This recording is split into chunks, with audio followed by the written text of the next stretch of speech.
L'horizon d'un lagon turquoise fut le théâtre où deux mondes se regardèrent dans les yeux pour la première fois, sans savoir qu'un seul resterait debout.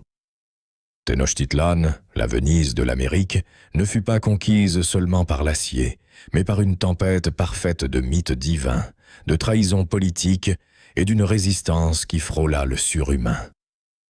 À travers cette recherche documentaire, nous reconstruirons la chronique définitive de la chute de l'Empire mexicain. Du mysticisme paralysant de Moctezuma jusqu'à la férocité inébranlable de Cuauhtémoc. Nous analyserons les tactiques militaires qui défièrent la logique, l'impact létal de la variole et la bataille épique d'Otumba. Toute l'information présentée est véridique, basée sur des sources historiques rigoureuses et des découvertes récentes qui démystifient la légende noire et la vision romantique de la conquête. Accompagnez-nous pour découvrir comment d'une poignée d'hommes et une légion d'alliés indigènes effacèrent un soleil pour fonder une nouvelle ère. Restez jusqu'à la fin pour comprendre l'origine de notre identité et abonnez-vous pour explorer les passages les plus profonds de l'histoire universelle.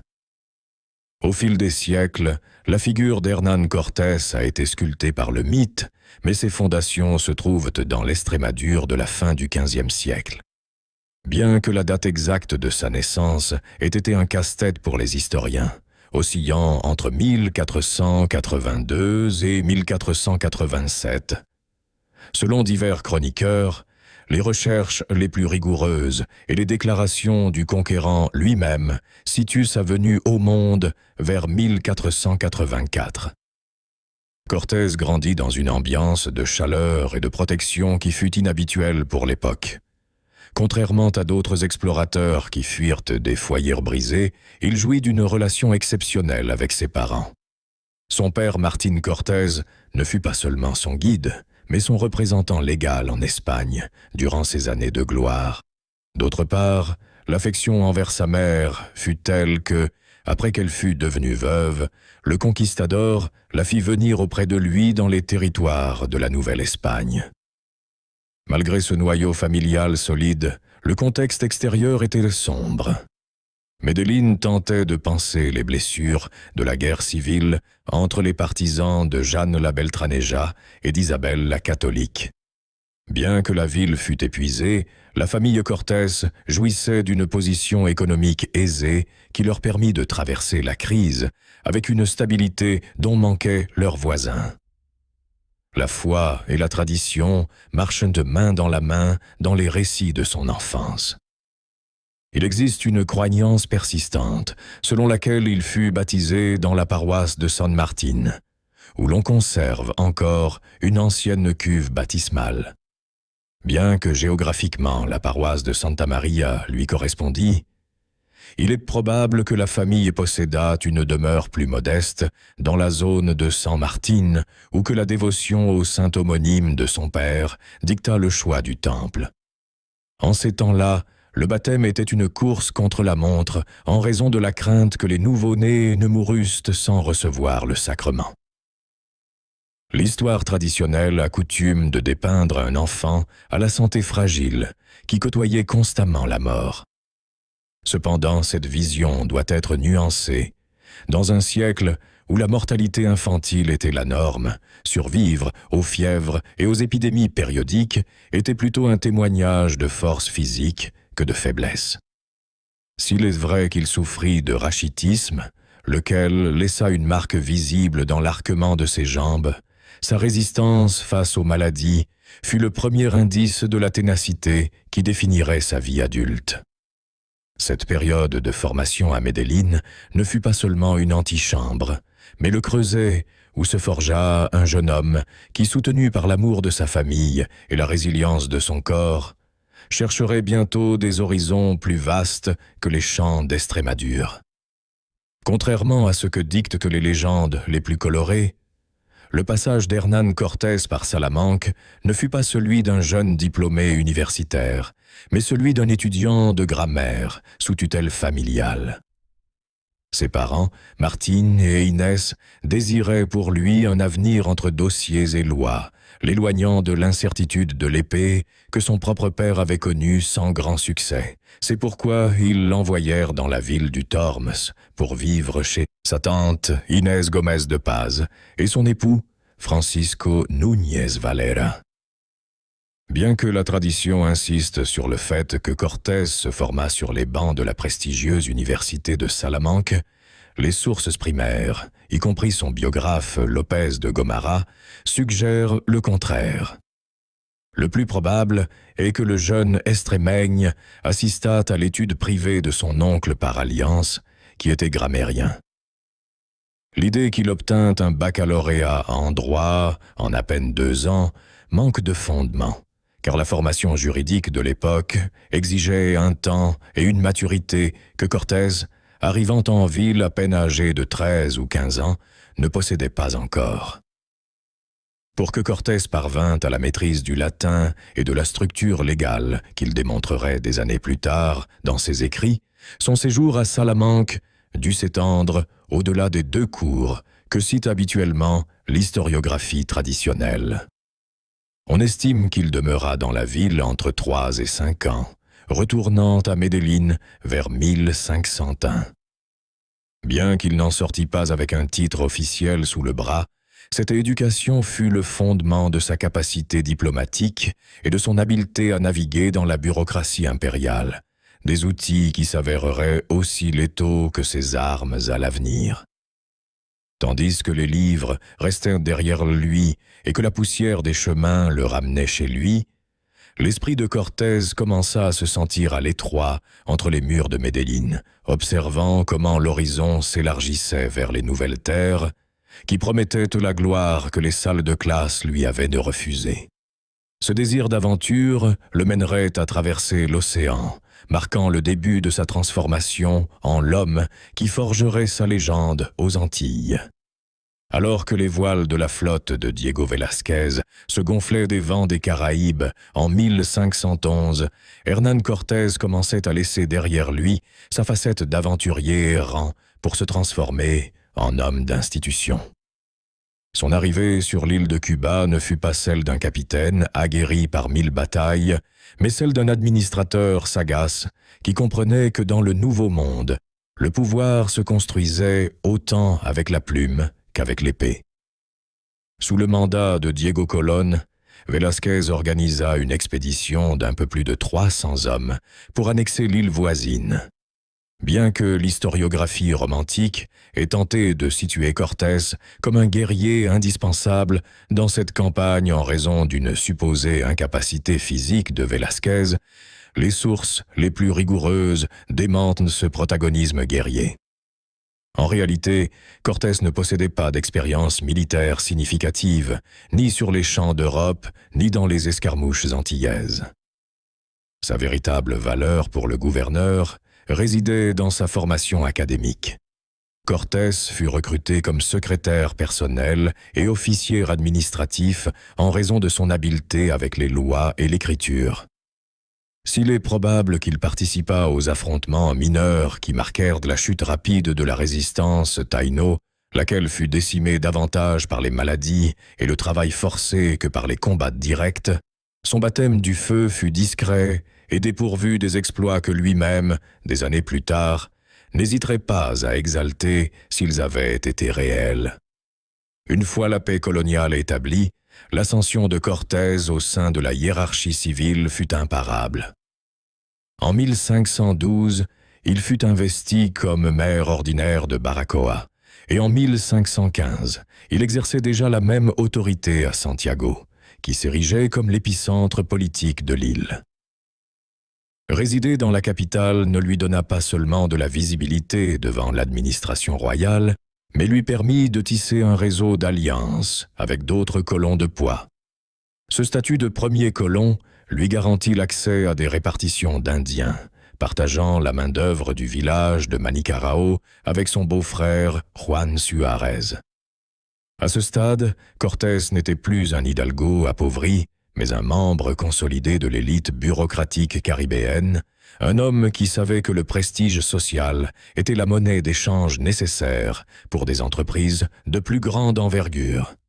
Tandis que la majorité des Espagnols se consumait dans une recherche, fébrile et souvent infructueuse de gisements d'or, Cortés démontra une vision commerciale beaucoup plus large et durable.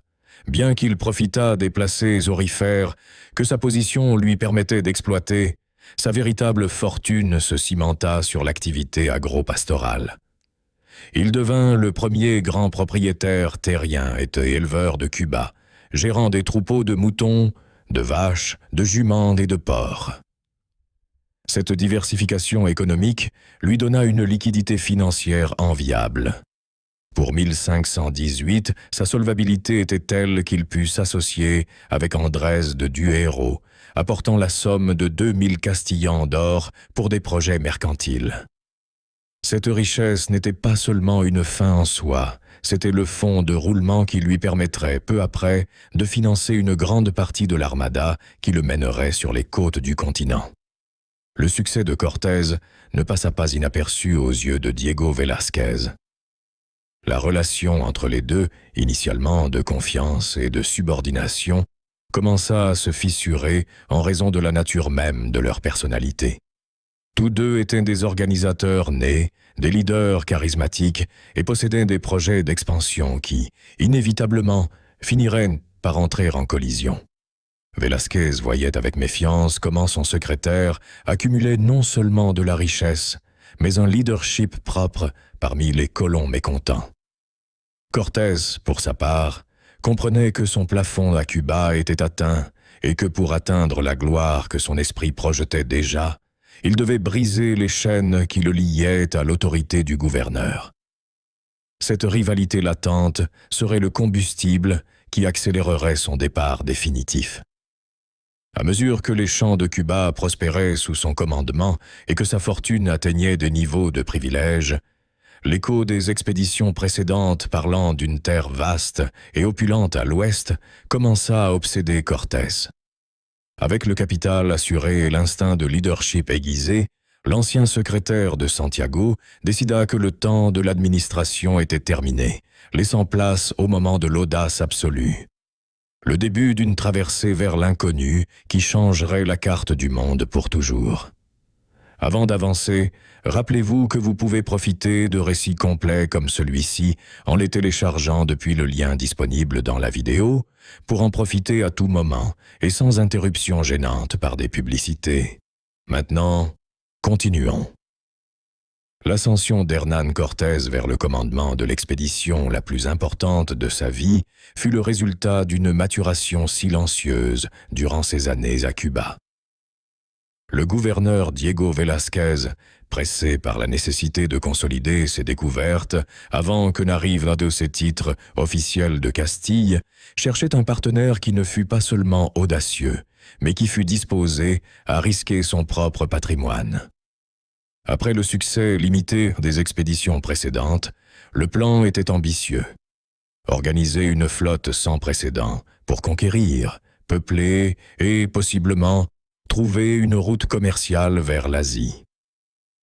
Bien que figurassent des candidats avec une plus grande expérience nautique ou des liens familiaux avec le gouverneur, comme Pedro de Alvarado ou les parents de Velázquez, le natif de Medellín s'imposa comme l'option idéale pour des raisons combinant politique et finances.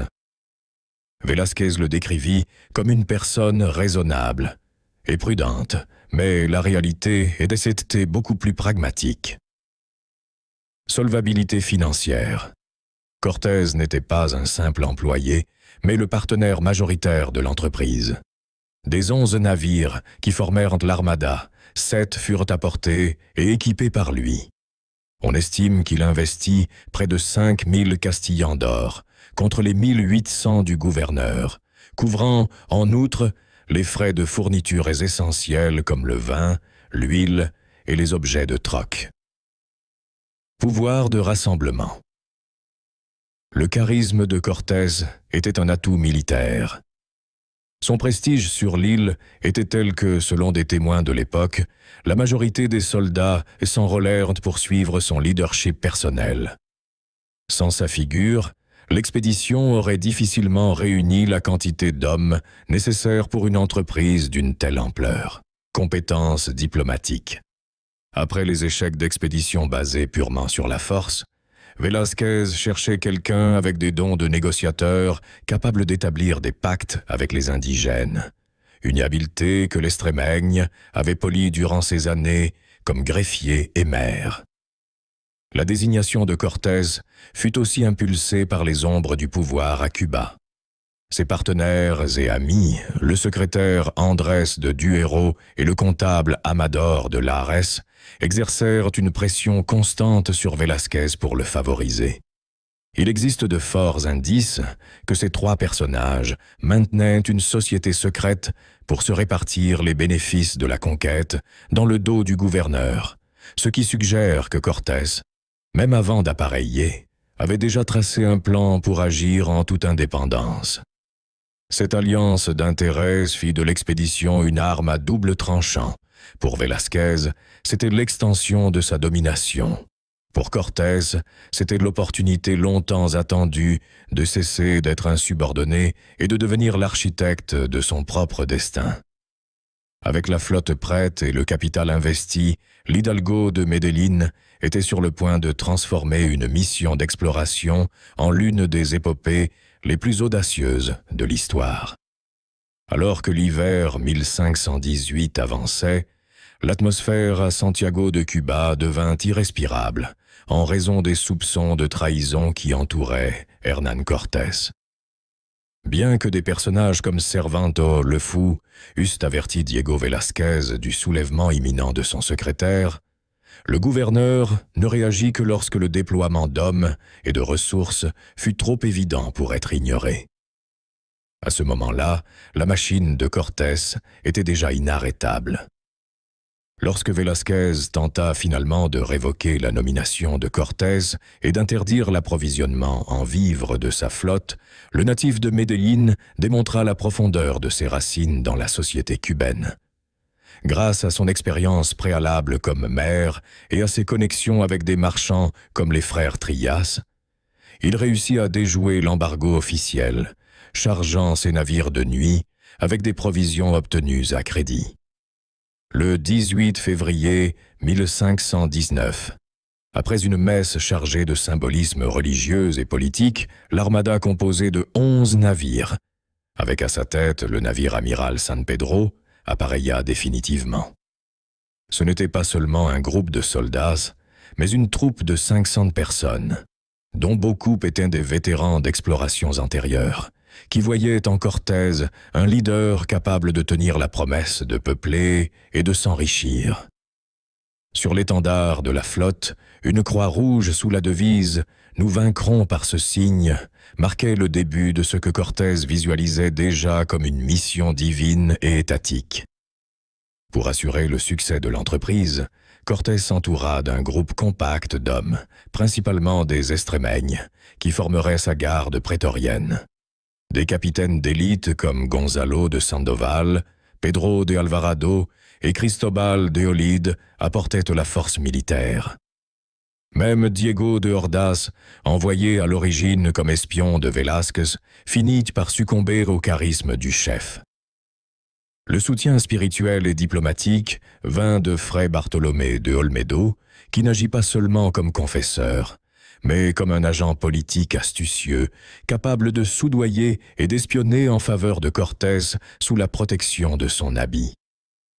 Des experts techniques, comme le pilote majeur Anton de Alaminos, garantissaient la navigation sûre, tandis que Francisco de Orozco apportait l'expérience en artillerie nécessaire pour affronter des armées inconnues. La première escale stratégique fut l'île de Cozumel, où l'expédition ne se consacra pas seulement à imposer les premiers symboles chrétiens, mais réussit une avancée diplomatique sans précédent. Gratiso, information des interprètes indigènes comme Melchor Ejo, Cortés localisa Geronimo de Aguilar, un naufragé espagnol qui, après des années de captivité, parlait couramment la langue maya. Cette rencontre fut providentielle. Aguilar devint le premier pont de communication entre le monde européen et les civilisations du continent, donnant à Cortés un avantage tactique que ses prédécesseurs n'avaient jamais eu. La flotte laissa derrière les côtes de Cozumel et s'engagea dans les courants du fleuve Grijalva, où la présence d'Aguilar commença à tisser les fils de la communication avec les peuples locaux. Cependant, le destin gardait en réserve une pièce encore plus cruciale pour l'échiquier politique. Après une bataille sanglante à Tabasco, les Espagnols reçurent un tribut de 20 femmes, parmi lesquelles se trouvait une jeune fille dont l'intelligence et la voix finiraient par sceller la fin de l'Empire mexicain. Hernán Cortés ne débarqua pas dans un désert, mais dans un monde qui était déjà ancien et sophistiqué. Avant que le premier Espagnol ne foulât ses terres, la vallée de Mexico abritait déjà des civilisations qui, depuis la période préclassique, 1400 avant Jésus-Christ, avaient appris à dompter les dépôts alluviaux et la richesse des lacs de l'Anahuac. Ces villes, nées de la fertilité de la terre et de l'abondance du gibier, possédaient une complexité architecturale et une beauté qui n'avaient rien à envier aux grandes capitales européennes de la même époque. La Mésoamérique se présentait comme une mosaïque vibrante de nations, de seigneuries et de chefferies. C'est ici que fleurit une civilisation originelle qui évolua en parallèle à celle de l'Égypte, de la Mésopotamie ou de la Chine. L'isolement géographique de l'Eurasie priva à ces peuples de la connaissance du fer, de la roue, de la navigation à voile ou de la poudre, mais cette même solitude les poussa à développer des avancées étonnantes dans d'autres domaines. Leur connaissance en ingénierie hydraulique, mathématiques, astronomie, industrie textile et arts plastiques démontrait un développement civilisationnel comparable à celui de n'importe quelle ère culturelle de l'Asie méridionale ou du Proche-Orient. Les Mexicains ne furent pas toujours les maîtres de la vallée. Ils arrivèrent comme des parvenus venant de la mythique Aztlán. Cependant, leur grandeur résida dans leur capacité à absorber le savoir accumulé pendant des siècles. Se sentant héritiers de la majesté de Teotihuacan et du royaume toltèque de Tula. Leur structure de pouvoir était duelle et équilibrée. Le Tlatoani exerçait le commandement principal, tandis que le Cihuacoatl agissait comme une figure subordonnée qui prenait les rênes de l'État en l'absence du premier. À la tête de cet empire se trouvait Moctezuma II, qui monta sur le trône en 1502. Curieusement, l'empereur partageait avec son futur rival, Cortés, des traits profonds, un attachement inébranlable au pouvoir, une formation intellectuelle solide et des convictions religieuses qui dictaient chacun de ses actes.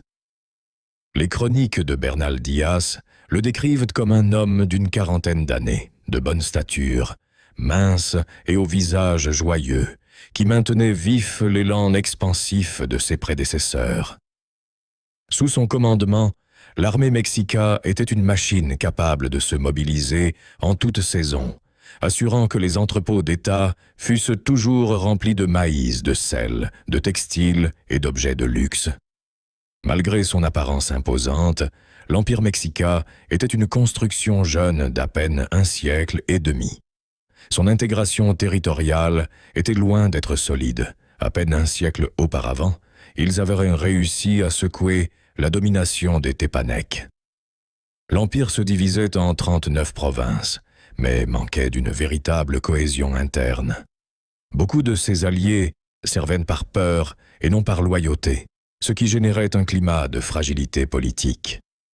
Des peuples comme les Chichimecs au nord ou les Tlaxcaltèques au cœur de la vallée résistaient avec fierté. Tlaxcala, encerclée mais indépendante, payait le prix de sa liberté en étant la source principale de captifs pour les sacrifices mexicains. La société mexicaine était profondément inégale et rigide. Au sommet se trouvait la noblesse, propriétaire de la terre et de privilèges légaux, et à la base, les macéouals ou gens du commun pour qui l'ascension sociale était presque impossible. Les lois étaient drastiques. Un simple vol de maïs pouvait être puni de mort. Alors que l'élite pratiquait la polygamie, la majorité de la population vivait en monogamie et voyait avec une certaine indifférence les changements de pouvoir, tant que ses conditions de vie n'empiraient pas. À son apogée, Tenochtitlan était l'une des villes les plus peuplées de la planète, dépassant les 150 000 habitants. Sa taille éclipsait Séville, Lisbonne ou Rome, ne se situant que derrière des géants comme Pékin ou Bagdad. La vie urbaine incluait des divertissements complexes comme le jeu de balle qui éveillaient des passions similaires à celles des stades modernes. L'aspect le plus saisissant pour les Européens fut la pratique du sacrifice humain. Les temples, décrits par les Espagnols comme des abattoirs malodorants, abritaient le Tsampantli, des ossuaires où s'accumulaient des milliers de crânes de prisonniers. Le sacrifice, qui consistait généralement en l'extraction du cœur avec un couteau de silex, remplissait deux fonctions, une religieuse et une autre politique. C'était une démonstration de force brute destinée à dissuader toute tentative de rébellion parmi les peuples soumis. Il est important de noter que l'anthropophagie était strictement limitée aux captifs de guerre. Durant le siège final de la ville, les Mexicains préférèrent de mourir de faim plutôt que de se nourrir de leurs propres guerriers tombés. Le choc des cultures fut aussi un choc de brutalité. Tandis que Cortés éprouvait de la répulsion pour les sacrifices humains, les indigènes étaient horrifiés par les pratiques européennes comme le bûcher ou l'empalement. Le fait de brûler des personnes sur le bûcher, un châtiment exemplaire en Europe depuis le Moyen Âge pour les crimes graves ou les hérésies, fut utilisé par Cortés pour instiller une terreur pédagogique. Un exemple clair fut l'exécution du cacique Calpopoca et de ses hommes, calcinés sous le regard stupéfait de leur propre peuple. En ce sens, la civilisation et la barbarie n'étaient pas des concepts absolus, mais des miroirs où les deux mondes se reflétaient avec des méthodes distinctes pour exercer le contrôle par la peur. La connaissance de ce réseau complexe d'alliances, de rancunes et de rites permit à l'Hidalgo de Medellín de comprendre qu'il n'avait pas besoin de vaincre un empire monolithique, mais simplement de fracturer une structure qui montrait déjà des fissures. Avec cette vision claire du terrain et l'appui de sa langue et de son épée, les pas de l'expédition se dirigèrent vers les sables de Veracruz, où la politique deviendrait l'outil définitif pour réclamer une terre qui ne permettait plus de retour en arrière.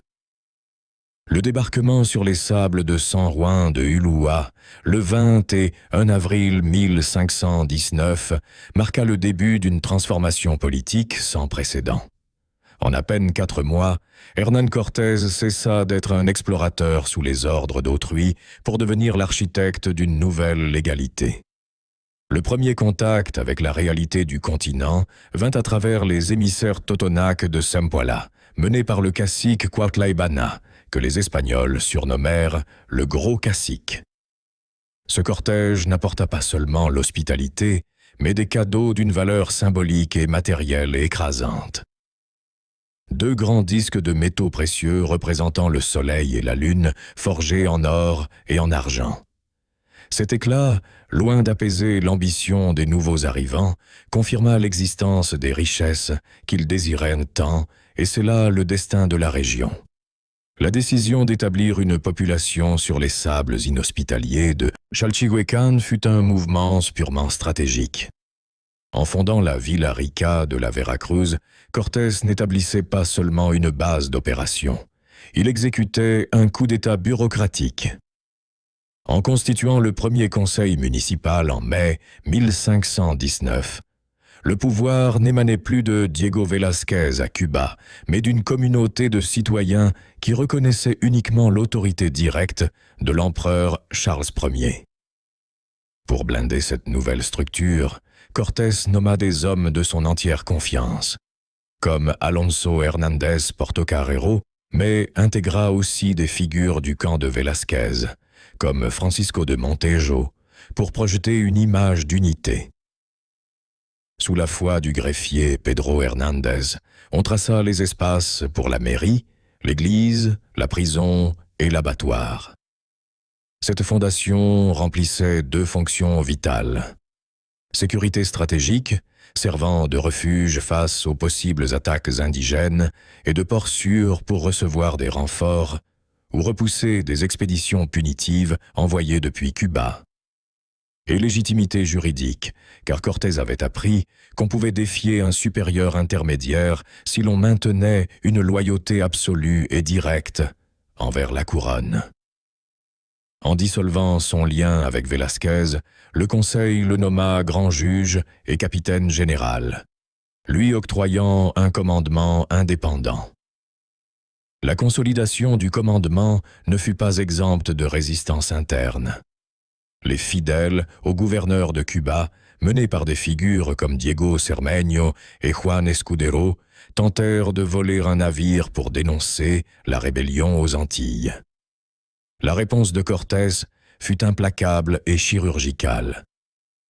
Il fit exécuter les meneurs pour couper à la racine toute dissidence, priorisant la conservation du gros de sa troupe pour la campagne à venir. C'est alors que se produisit l'un des gestes les plus symboliques de l'histoire, la mise hors d'usage de la flotte. Il ne s'agit pas d'un incendie impulsif, mais d'un démantèlement systématique coordonné par Juan de Escalante. On extrayait les ancres, les câbles, les voiles et tout le gréement utile avant d'échouer les coques. Par cet acte, l'expédition perdit sa voie d'échappatoire, obligeant chaque homme à comprendre que la seule façon de survivre était d'avancer vers le cœur de l'Empire. Malgré l'audace du plan, Cortés disposait d'effectifs limités. Cependant, sa capacité à transformer les menaces en opportunités fut clé. Des expéditions envoyées à l'origine pour le surveiller ou le supplanter, comme celle de Francisco de Saucedo, finirent par s'intégrer à sa troupe sous des promesses de richesse et de gloire. Ces renforts constants furent essentiels pour grossir une armée qui, à son apogée, dépasserait le millier d'Espagnols et des milliers d'alliés indigènes. En août 1519, avant de partir vers l'intérieur, Cortés laissa la charge de Veracruz à Juan de Escalante, avec une garnison de 150 hommes, composée principalement de marins et de soldats de moindre capacité physique. Escalante, un homme avec un ressentiment personnel envers Velázquez, resta comme gardien de l'arrière-garde et gardien de fournitures sacrées comme le vin et les hosties pour l'Eucharistie. La stabilité de Veracruz fut mise à l'épreuve presque immédiatement. Qualpopoca, un haut dignitaire mexicain, exigea des Totonacs le paiement des tributs semestriels pour Moctezuma. Les Totonacs, confiant en leur nouvelle alliance, refusèrent, ce qui obligea Escalante à intervenir militairement. Dans l'affrontement qui en résulta, les Espagnols subirent des pertes significatives. Escalante, lui-même, mourut de ses blessures et plusieurs soldats perdirent de la vie ou furent capturés et exécutés. Cet événement révéla que l'Empire mexicain n'allait pas permettre la dissidence de ses vassaux sans combattre. Lorsque la nouvelle parvint aux oreilles de Cortés à Cholula, la mort d'Escalante devint le prétexte parfait pour durcir sa position face à Moctezuma en arrivant à Tenochtitlan, exigeant la livraison et l'exécution de Qualpopoca. Un acte que l'empereur se vit obligé de permettre pour éviter un conflit immédiat dans sa propre capitale. Avec l'arrière-garde assurée sous une nouvelle loi et les navires convertis en bois sur le sable, le chemin vers le haut plateau restait ouvert. L'Hidalgo de Medellín, désormais leader incontesté d'une troupe sans retour, commença à grimper par les montagnes vers le territoire de Tlaxcala, ignorant qu'il y trouverait la résistance la plus féroce de son voyage et, paradoxalement, l'alliance qui lui remettrait les clés de l'Empire. L'avance vers le cœur du continent mit à l'épreuve la résistance physique et mentale de la troupe espagnole en rencontrant le territoire de Tlaxcala. Hernán Cortés dirigeait un groupe d'à peine 400 hommes, soutenu par une quinzaine de chevaux et une artillerie modeste de Fauconeaux et de Coulevrines. Face à eux se dressait un peuple qui avait fait de la guerre un mode de vie pour préserver son indépendance face à l'expansionnisme mexicain. Contrairement à d'autres groupes qui doutèrent de la nature des nouveaux arrivants, les Tlaxcaltèques ne les considérèrent jamais comme des divinités et optèrent pour l'affrontement ouvert dès le premier contact. Bien que les chiffres des chroniqueurs aient tendance à élever l'armée ennemie à 100 000 combattants, la réalité pointe vers une force massive qui dépassait largement celle des Espagnols. Cortés tenta d'éviter l'effusion de sang par des émissaires, proposant une fraternité, mais ça, les Tlaxcaltèques, méfiants pour leur liberté, rejetèrent tout pacte. Durant des semaines, les combats furent ininterrompus et épuisants. La survie des Espagnols fut due, en grande mesure, à une différence tactique fondamentale. Les Tlaxcaltèques, habitués aux guerres fleuries, ne cherchaient pas à anéantir l'adversaire, mais à le capturer vivant pour le sacrifice.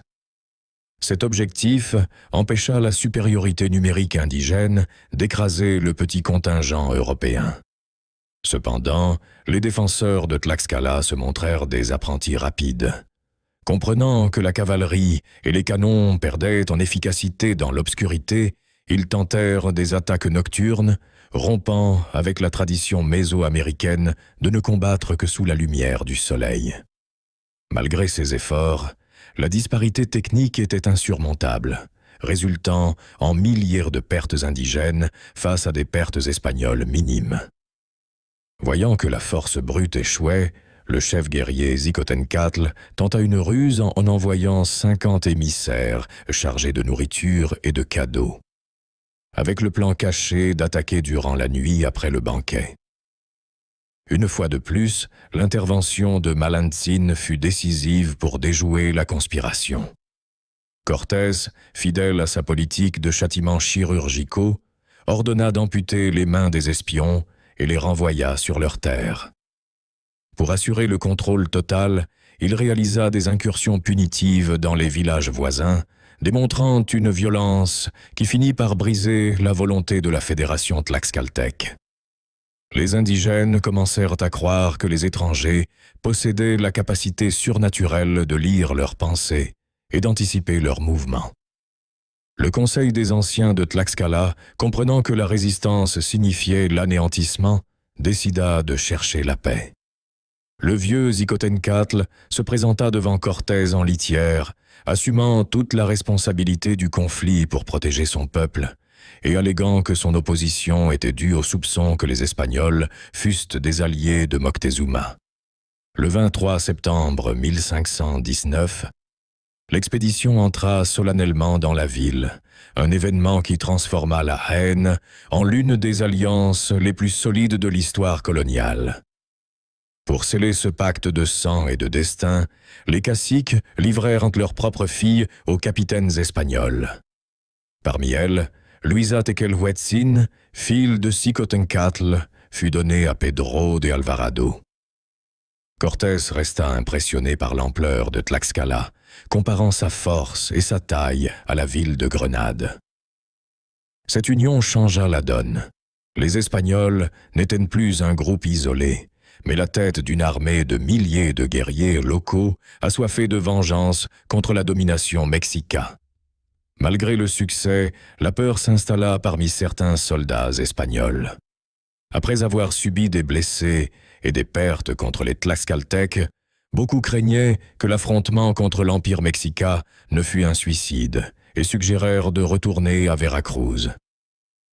Cependant, Cortés utilisa son art oratoire pour leur rappeler que le retour n'était pas une option.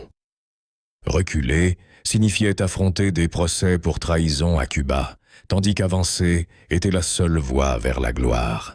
L'alliance avec Tlaxcala n'apporta pas seulement des guerriers, mais généra une terreur profonde chez Moctezuma II. L'empereur, voyant que ses ennemis ancestraux s'unissaient aux étrangers, changea de stratégie et, pour la première fois, invita formellement les Espagnols dans sa capitale, à condition qu'ils quittassent les terres tlaxcaltèques. L'écho des tambours de guerre à Tlaxcala se transforma en un silence expectant, tandis que la troupe, désormais multipliée par des milliers d'alliés, commençait à descendre vers les vallées centrales. Le chemin vers la grande Tenochtitlan était enfin dégagé, mais avant de contempler la ville flottante, le destin les mènerait dans les rues de Cholula, où la diplomatie se teinterait de sang dans l'un des épisodes les plus sombres du voyage. L'horizon. L'horizon de la vallée de Mexico révéla finalement aux yeux des expéditionnaires la vision d'une Venise américaine. Cette immense zone lacustre où s'entremêlaient les lacs de Chalco, Texcoco et Zumpango soutenait sur ses eaux la ville la plus imposante du Nouveau Monde.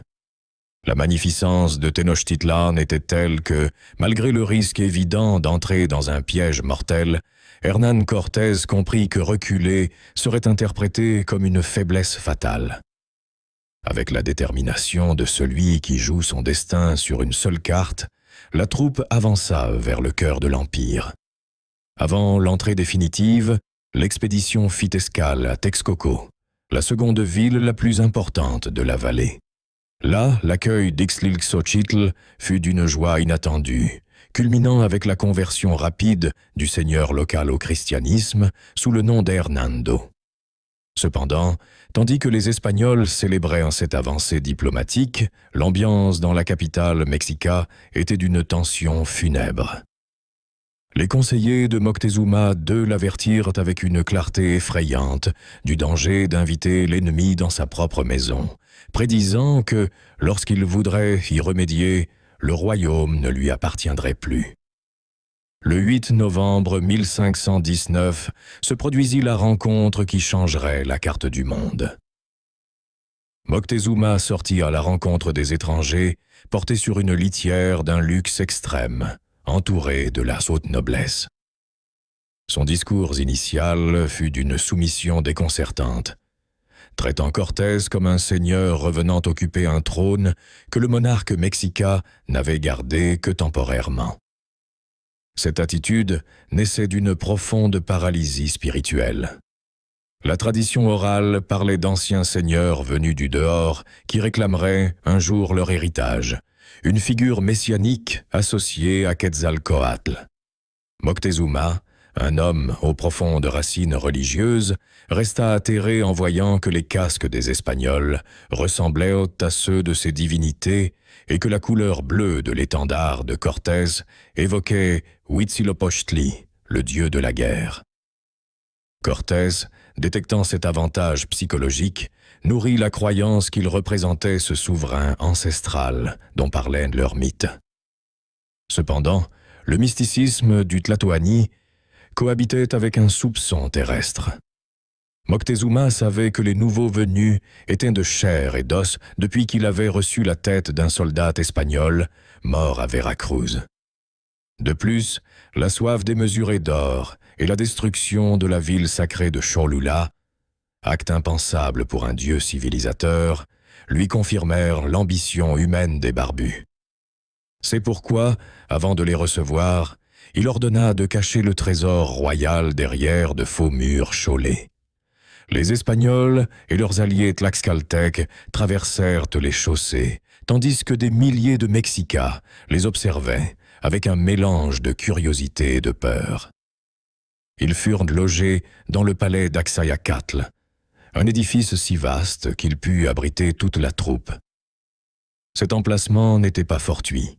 Il se situait face au palais de l'empereur, permettant aux deux camps de se surveiller mutuellement dans un paradis terrestre chargé de méfiance.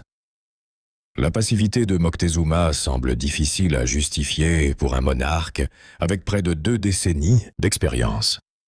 S'il avait agi avec la férocité guerrière d'autres leaders, la victoire hispanique aurait été improbable. Le Tlatoani préféra cependant la diplomatie et la tentative d'extermination interne, espérant que la supériorité de la cavalerie et de l'artillerie espagnole s'annulerait dans le labyrinthe de rues et de canaux de la ville. Cortés ne tarda pas à prendre l'initiative. La mort de Juan de Escalante à Veracruz lui fournit le prétexte légal dont il avait besoin pour porter un coup définitif. Dans un acte d'audace extrême, il emprisonna Moctezuma dans son propre palais. Pour démontrer qui détenait le pouvoir réel, Cortés ordonna l'exécution publique du cacique Qualpopoca, responsable de l'attaque sur la côte. Le châtiment fut une démonstration de terreur pédagogique. Qualpopoca et ses hommes furent brûlés vifs sur la Grand Place, en utilisant comme bois de chauffage 500 charretées d'armes extraites des arsenaux mexicains. Par ce seul acte, Cortés atteignit 3 objectifs. Démoralisation, anéantissant la volonté de résistance des témoins natifs. Désarmement, réduisant drastiquement la capacité guerrière de la ville. Et contrôle politique, convertissant l'empereur en otage permanent. Moctezuma sauva sa vie en consentant au sacrifice de ses propres généraux, mais perdit son autorité pour toujours. Bien que les Espagnols tentassent de garder le séquestre secret pour éviter un soulèvement, la ville comprit bientôt la réalité. L'empereur vécut dès lors dans une liberté surveillée, expédiant les affaires d'État sous la supervision de ses gardiens, pour qui il en vint à ressentir une étrange affection, fruit de la résignation et de l'isolement. Cet équilibre précaire, où une poignée d'étrangers gouvernait un empire à travers un monarque captif, était une bombe à retardement. Le respect initial des Mexicas envers leur souverain se transforma graduellement en un mépris silencieux, tandis que la haine envers les occupants grandissait dans les temples et les marchés, attendant l'étincelle qui incendierait finalement la lagune. Le silence des rues de Tenochtitlan, seulement rompu par le passage des patrouilles espagnoles, commença à se charger d'une électricité dangereuse. Alors que Cortés tentait de consolider son contrôle sur le trésor et l'âme du Mexique, une nouvelle menace émergea des Ezos de l'Est, une flotte envoyée depuis Cuba pour punir sa rébellion, obligeant le capitaine à abandonner la ville et laissant la capitale aux mains de l'impulsivité sanglante de ses subordonnés. L'absence d'Hernán Cortés à Tenochtitlan fut le catalyseur qui libéra les tensions accumulées dans la capitale de l'Empire. Au commandement d'une garnison réduite d'à peine 150 hommes, resta Pedro de Alvarado, un capitaine d'une valeur indéniable, au combat, mais dépourvu de la subtilité diplomatique de son supérieur. Les Mexicas, qui planifiaient probablement un soulèvement dès le moment où la force espagnole se divisa, commencèrent à refuser des approvisionnements aux occupants. Dans ce climat de soupçons, Alvarado prit une décision qui scellerait le destin de l'expédition par la voie du sang. Le 20 mai 1520, durant la festivité du Toxcatl, en l'honneur de Tezcatlipoca, l'élite guerrière et la noblesse mexica se rassemblèrent dans l'enceinte sacrée. Sous le prétexte de prévenir une insurrection imminente, Alvarado ordonna une attaque surprise contre les participants désarmés qui étaient livrés au rituel. Le résultat fut une boucherie dantesque. Les capitaines les plus expérimentés de l'Empire furent massacrés sans pitié, décapitant la structure militaire indigène en un seul coup de terreur. Cet acte, loin de soumettre la ville, alluma une hostilité sans précédent. Les Mexicas, blessés dans leur orgueil et dans leur foi, encerclèrent le palais d'Axayacatl, détruisirent les ponts des chaussées et brûlèrent les navires espagnols, laissant la garnison piégée dans un état de veille et de faim absolue. En recevant les nouvelles du désastre, Cortés partit de Veracruz avec célérité, renforcé par les troupes de Narvaez qui servaient désormais sous ses ordres. Le 24 juin 1520, le natif de Medellín entra de nouveau dans la ville lacustre avec plus de 1000 Espagnols et 2000 alliés tlaxcaltèques. Dans une étrange erreur stratégique, les Mexicas permirent son entrée sans offrir de résistance, espérant pouvoir anéantir la totalité des forces étrangères une fois qu'elles seraient toutes réunies et enfermées dans le palais. En arrivant, Cortés trouva ses hommes au bord de l'effondrement, assiégés par une foule qui les insultait comme usurpateurs. Bien que le capitaine général remît en question la précipitation d'Alvarado, il opta pour ne pas le punir, afin de ne pas fracturer le moral de ses officiers. La situation militaire devint désespérée. Les engins de guerre construits par les Espagnols, tours d'assaut mobiles, échouèrent face à la pluie de projectiles qui tombaient depuis les toits terrasses et les temples voisins. Moctezuma, conscient que la fin de son monde approchait, tenta une dernière médiation. Il savait que son propre peuple le considérait comme un traître pour sa passivité, et le précédent d'autres monarques, éliminés par leur propre peuple, pesait sur lui. Lorsque le Tlatoani se pencha à une terrasse pour demander l'arrêt des hostilités, la réponse des Tenochcas fut une pluie de pierres et d'insultes qui le qualifiaient de lâche. La mort du souverain reste un objet de débat historique, tandis que la version espagnole soutient qu'il succomba à un jet de pierre lancé par ses sujets. Les sources indigènes suggèrent qu'il fut exécuté par les hommes de Cortés lorsqu'il cessa d'être utile comme otage. Ce qui est certain, c'est que blessé et discrédité, la valeur politique de Moctezuma s'était évaporée. Sa mort marqua le point de non-retour. La diplomatie était morte avec lui, et il ne restait que la fuite ou l'anéantissement. Avant de quitter le palais, les Espagnols s'assurèrent d'exécuter les principaux seigneurs qu'ils gardaient encore sous garde. Cependant, à cette purge survécurent deux figures clés. Cuitlahuac, frère du Tlatoani et seigneur d'Iztapalapa, et le jeune Cuauhtémoc. Tous deux possédaient la détermination guerrière qui avait manqué à Moctezuma et devinrent immédiatement les nouveaux leaders de la résistance. Avec le trésor royal réparti et le moral au plus bas, Cortés comprit que rester dans le palais était une sentence de mort.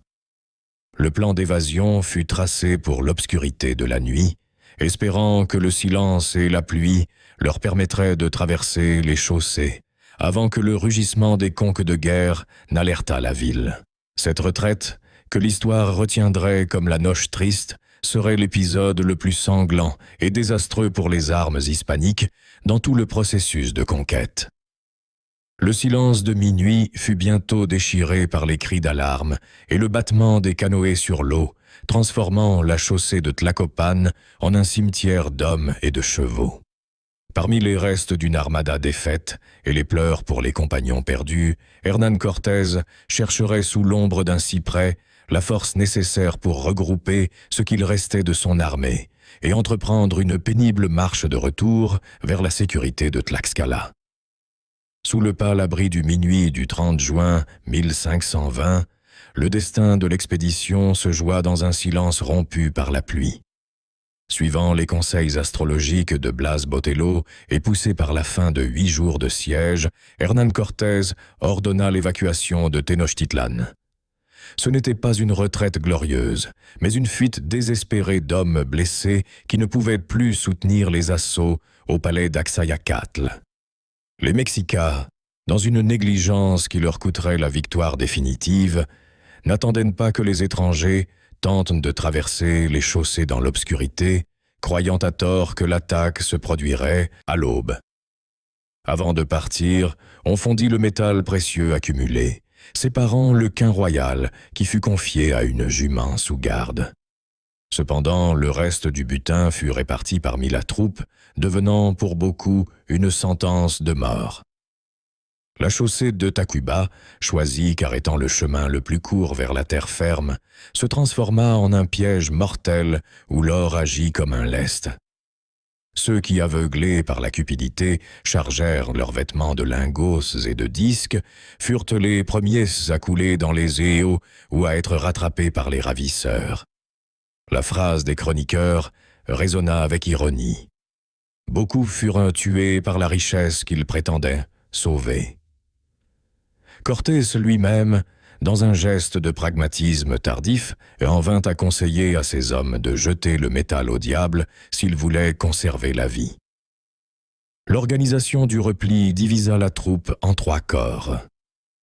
Gonzalo de Sandoval et Diego de Ordaz menèrent de l'avant-garde, tandis que le centre était gardé par Cortés lui-même et ses capitaines de confiance. À l'arrière-garde, Pedro de Alvarado et Juan Velázquez de Léon tentaient de contenir l'avance ennemie. Ils portaient avec eux des planches de bois pour improviser des ponts sur les coupures de la chaussée, mais l'ingéniosité fut insuffisante face à l'ampleur de l'attaque. Dès que les sentinelles détectèrent sur le mouvement, le son des conques et les cris de Tlatelolco, « Sortez avec vos canoës », incendièrent la nuit. Ce qui suivit fut un soulèvement populaire total, un mouvement qui unit le peuple mexicain comme une seule volonté décidée à expulser l'envahisseur. Des milliers de guerriers harcelèrent les flancs depuis leurs embarcations, transformant la retraite en massacre. Bien que l'attaque fût désordonnée, le leadership de Cuitlahuac fut suffisamment féroce pour décimer les forces hispaniques. Les chiffres de la défaite sont effrayants.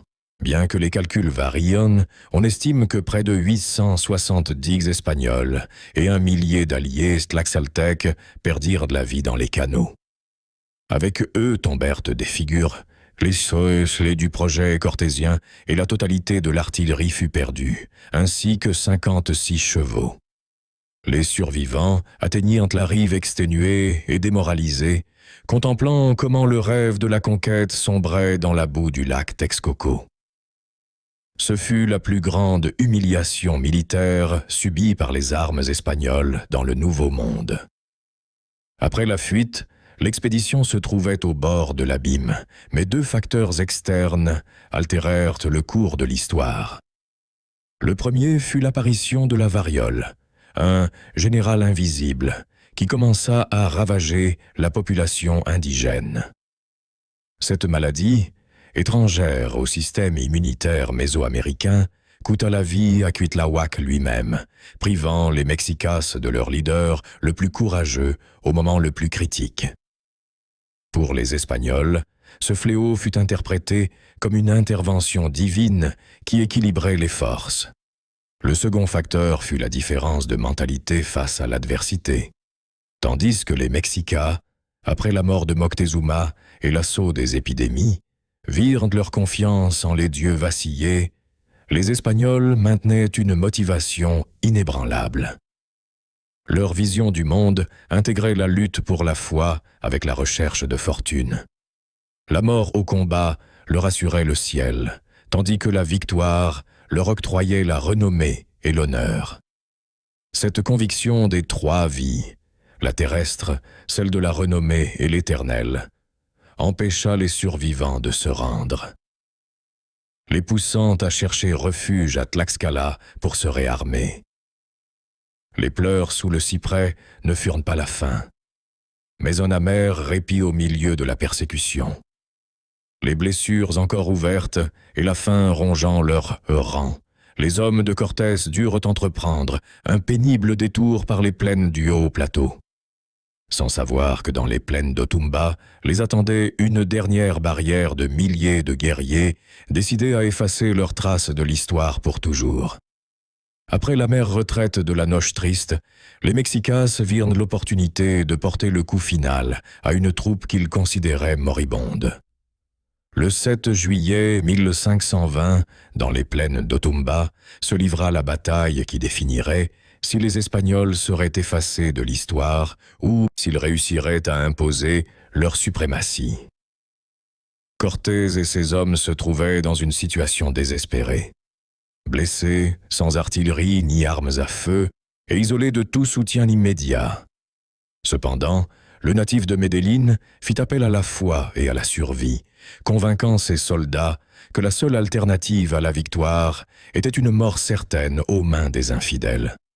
Face à une marée de guerriers dont les cris s'avéraient assourdissants, le contingent espagnol réduit descendit dans la plaine. Après des heures de combat épuisants, l'ingéniosité tactique de Cortés sauva la journée. En identifiant la position du Cihuacoatl, le chef militaire mexicain qui dirigeait la bataille sous une voyante devise de plume, le capitaine général comprit que la chute du leader effondrerait le moral de l'ennemi. Menant à NT une charge de cavalerie avec ses capitaines les plus loyaux, Cortés réussit à traverser les rangs ennemis et à abattre le chef de sa lance, tandis que Juan de Salamanca lui arrachait l'étendard royal. En voyant leur insigne tomber, les milliers de guerriers mexicains, dont la structure de commandement était rigidement hiérarchique, se dispersèrent dans une fuite désordonnée. Ce qui commença comme une extermination imminente d'Espagnols se termina en une persécution implacable où les survivants de la Noche Triste vengèrent par le sang leurs pertes antérieures. Malgré le triomphe épique, la situation restait critique. Avec la crainte d'une trahison, la troupe retourna en territoire de Tlaxcala. Leurs doutes se dissipèrent lorsque les seigneurs tlaxcaltèques, menés par Maxixcatzin, sortirent les recevoir avec des honneurs et des promesses d'assistance.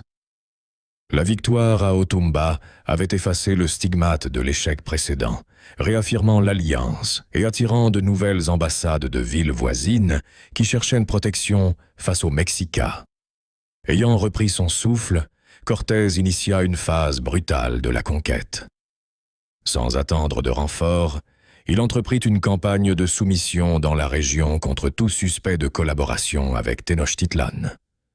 Cet épisode se distingue par son extrême crudité. Le natif de Medellín, dépité par l'humiliation subie, rasa des villages et utilisa la terreur comme outil pédagogique, précipitant des captifs depuis les toits et permettant l'esclavage massif de centaines d'indigènes. Alors que la terreur s'étendait dans les villages de la vallée, Cortés comprit que le succès final ne dépendrait pas seulement de l'épée, mais de la technique. Sous la protection des murs de Tlaxcala, commença à germer un plan d'ingénierie sans précédent, la construction d'une flotte en pleine montagne pour assiéger la ville des lacs depuis son propre élément. La prise de la majestueuse capitale lacustre se présentait comme un défi monumental. Tenochtitlan, protégé par l'immense fossé naturel du lac Texcoco, fonctionnait comme une forteresse inexpugnable, connectée à la terre ferme seulement par 4 chaussées vulnérables. Hernán Cortés, conscient qu'il ne pouvait assaillir le cœur de l'Empire sans d'abord l'isoler, consacra des mois à une campagne diplomatique et militaire dans les villages riverains comme Xochimilco et Coyoacán. Il réussit à canaliser le ressentiment de ces nations, opprimées par le tribut mexicain, pour qu'elles s'unissent à sa cause, transformant le conflit en une authentique guerre civile mésoaméricaine. À l'intérieur de la ville, la situation était tragique. Avant que ne tombe la première flèche, la variole décimait déjà les défenseurs, prenant la vie du vaillant Cuitlahuac. Devant le vide de pouvoir, surgit la figure de Cuauhtémoc, un jeune seigneur de 25 ans d'ascendance Tenochca et Tlatelolca. À la différence de l'hésitation de Moctezuma, le nouveau Tlatoani épura la noblesse dissidente et jura de défendre la ville jusqu'aux dernières conséquences. Utilisant son art oratoire pour maintenir vive la volonté de résistance d'un peuple qui interprétait déjà l'épidémie comme un présage de la fin. Pour l'assaut final, les forces hispaniques atteignirent de leur point maximum d'opérationnalité. Lors de la revue de Texcoco, on comptabilisa 928 soldats espagnols, soutenus par une masse écrasante de 24 000 alliés indigènes provenant de Tlaxcala, Cholula et Texcoco. Cette disproportion montre clairement que le siège fut exécuté majoritairement par des guerriers de l'Anahuac. L'élément clé du siège fut la construction de 13 petites fustes, conçues par le maître Martín López. Bien que surnommée Bergantine, brigantins, c'étaient des embarcations modestes, armées de canons et de rames, fabriquées à Tlaxcala et transportées en pièces à travers les montagnes par 8000 porteurs sur une file de 10 kilomètres.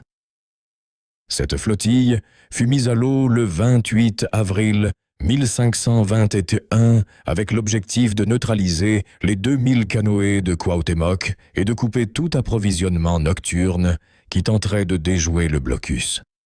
Le siège se convertit en un duel de résistance entre deux leaders à l'esprit inébranlable. Tandis que Cortés coordonnait le blocus depuis la terre et l'eau, Cuauhtémoc démontrait des dons de commandement similaires. Haranguant ses guerriers pour que chaque pouce de la ville fût défendu au prix de la vie. Les ponts détruits et les chaussées coupées transformèrent la lutte en un combat maison par maison, où la technologie européenne et la furie des alliés indigènes se fracassaient contre le désespoir d'un empire qui refusait de mourir. Le cercle se referma finalement sur les chaussées, asphyxiant une ville qui commençait à se dévorer elle-même par la faim et la maladie. Avec les brigantins dominant le miroir d'eau et les alliés indigènes anxieux d'entrer dans les enceintes sacrées, la lutte se déplaça vers le dernier réduit d'Espoir Mexica, le marché et les temples de Tlatelolco, où le destin de la Mésoamérique se déciderait entre les décombres et la boue. Le siège final de Tenochtitlan révéla en Cuauhtémoc un leader d'une stature morale et militaire qui n'avait rien à envier à celle de son opposant. Le jeune Tlatoani, loin de la passivité de ses prédécesseurs, assuma le commandement avec une détermination féroce, teignant ses mains du sang nécessaire pour soutenir un empire qui s'effondrait. Durant des mois, la vallée de Mexico fut témoin d'une résistance qui mêla l'ingéniosité tactique au désespoir d'un peuple qui refusait de disparaître. Cuauhtémoc mit en œuvre un plan de défense intégral pour contrer la supériorité technique hispanique. En premier lieu, il tenta de couper les vivres aux assiégeants, en stockant des provisions au cœur de la ville, bien que le calcul échoua face à la prolongation inattendue du siège. En même temps, le Tlatoani transforma la population civile en une milice active, entraînant même les femmes et les jeunes à l'art de la guerre. L'arsenal mexicain se nourrit des dépouilles de la noche triste. Les défenseurs apprirent à employer les arbalètes capturées, obligeant les prisonniers espagnols à leur enseigner leur maniement, et instruisirent leurs guerriers à esquiver l'artillerie par des mouvements en zigzag.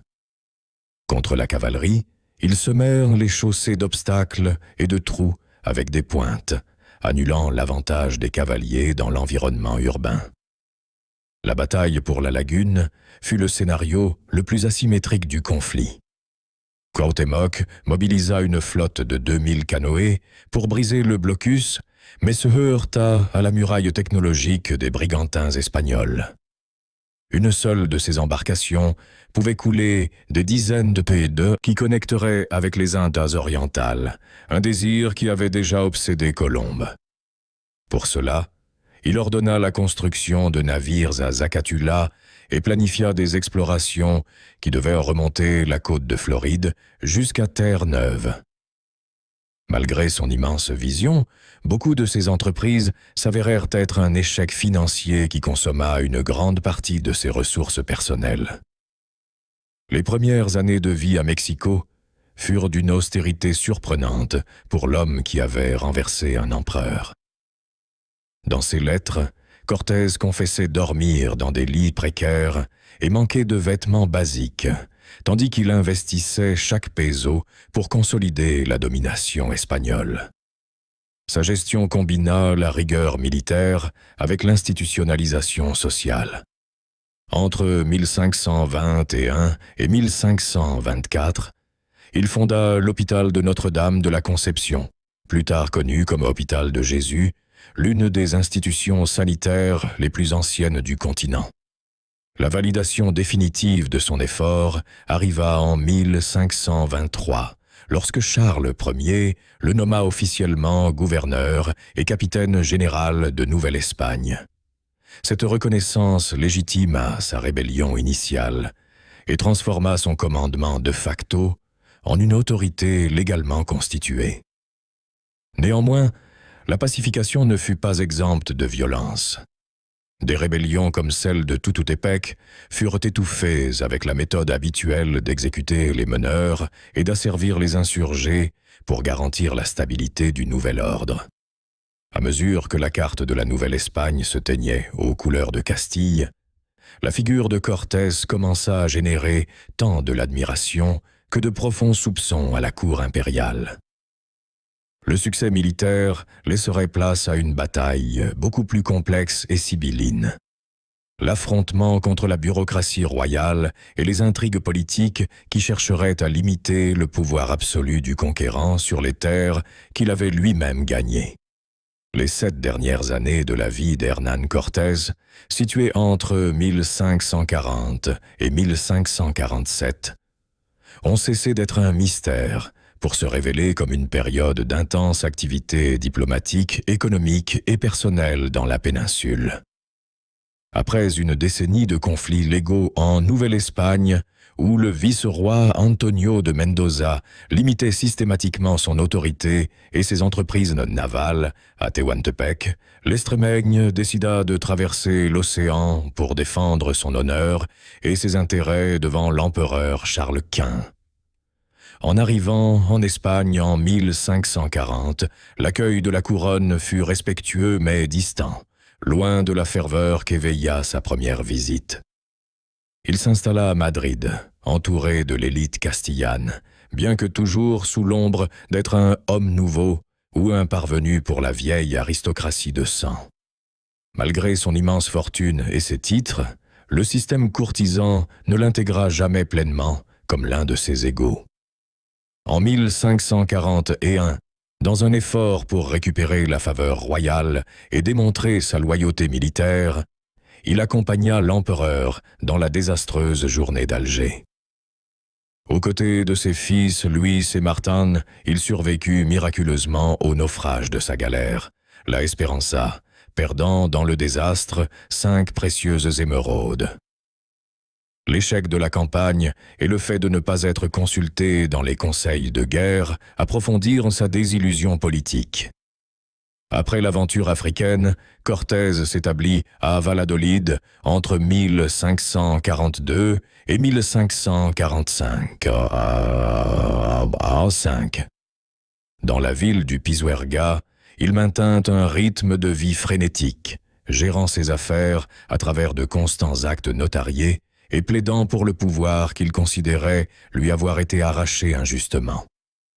Cependant, sa santé commençait à vaciller. Le paludisme de sa jeunesse et une cirrhose hépatique dérivèrent en une dysenterie chronique qui l'affaiblit progressivement. En novembre 1545, fuyant le rude hiver castillan, il initia un voyage vers le sud avec l'espoir de retrouver ses filles qui arrivaient nées d'Amérique et, peut-être, avec l'idée d'embarquer pour la dernière fois vers le Mexique pour mourir sur sa terre d'adoption. Installé finalement sur les rives du Guadalquivir en 1546, le marquis de la Vallée ne se livra pas à l'invalidité.